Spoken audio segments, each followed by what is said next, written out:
छत्तीसगढ़ी भावगीत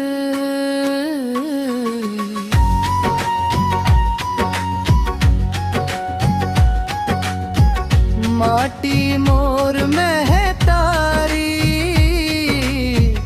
जिंदगी के चिन्हारी तोर कोरा पले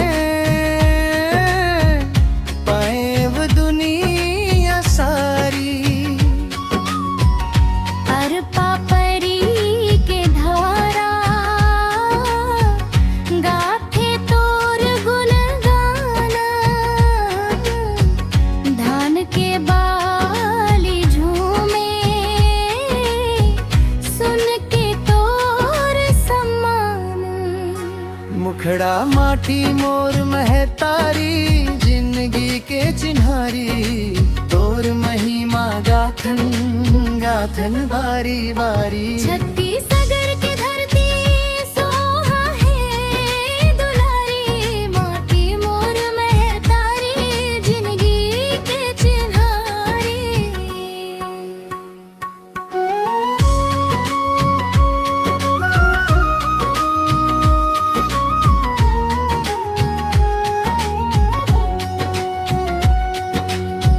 हरियर खेत खार में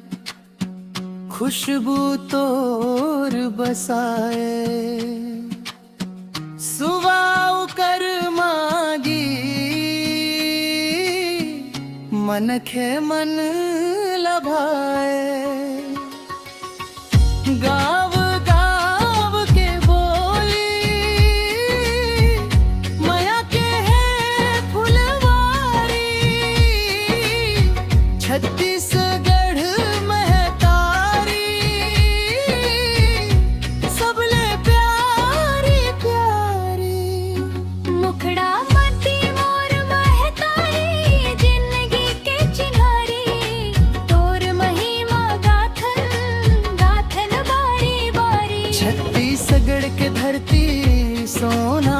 है दुलारी माटी मोर महतारी जिंदगी के चिन्हारी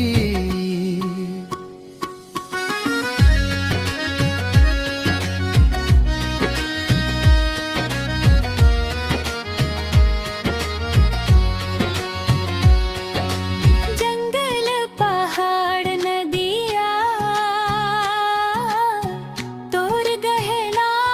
बन गे संतन के तपोभूमि तोर नाम अमर होगे जन जन के परान बस गे तोर सवारी जय हो छत्तीसगढ़ महतारी जय हो दुलारी माटी मोर महतारी जिंदगी के चिन्हारी